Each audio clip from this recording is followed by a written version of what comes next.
Not valid kini ang gipagawas nga opinyon sa Office of the Government Corporate Counsel kon GOCC sa gihimong partial takeover sa Local Water Utility Administration kon LWUA sa Metro Cebu Water District kon MCWD.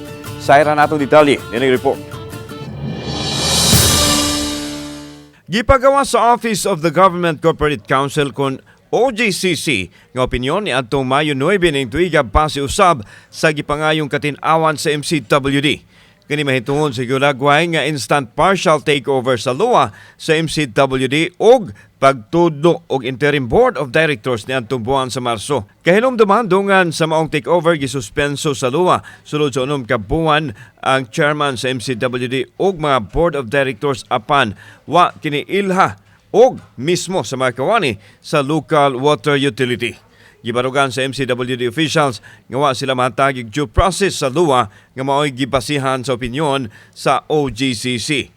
Walay nakitang kalapasan ang OGCC sa giingong default sa MCWD sa pagbayad sa ilang loan obligation sa LWUA. Giingong nalapas mismo sa LWUA ang kaugalingon nilang policy guidelines sa pag-take over sa board diha-diha dayon inay subayon ang due process. Nobody filed a case in court. LWUA did not file a case in court to enforce the right, so we also did not file a case in court to stop them. Because anyway, we were in possession of MCWD. We were actually here. I believe in behalf of the board, we just want to savor the peace. No? Now that's peace time, and we will just savor that and go on with our work. Kay mas bugat ning atong atubang problema karon. Samtang gitawagan sa mga tigbalita ang mga opisyal sa LWUA aron makuha ang ilahang habig, apan ni usa kanila wa motubag o kaha pag-reply sa text message. Samtang gipadayag sa mga opisyal sa MCWD nga padayon nilang tutukan ang kasamtangang problema sa tubig nga nasinati sa ilang mga konsumidor.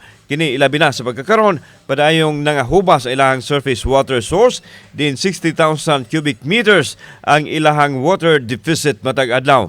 Ang Lusaran Dam nga kaniadto 30,000 cubic meters kada adlaw, karon 8,000 na lang.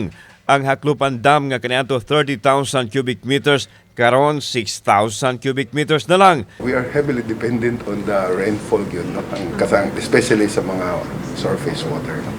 So I hope dili na unta mo persist pa ning drought pa. Gikadakdang ablihan sa Mayo 17 ang desalination plant nga nimutang sa dakbayan sa Mandawi aron makatabang sa pag-supply sa tubig. Initially 5 to 10,000 ang among gi-expect na volume from that plant.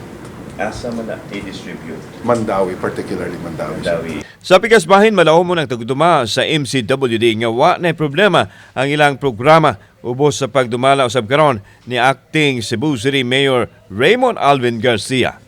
I'm confident with Mayor Raymond Garcia's leadership, and he will be 100% supporting MCWD. Kauban si Clover Lumayag, ako si Alan Domingo. Balitang Bisdak.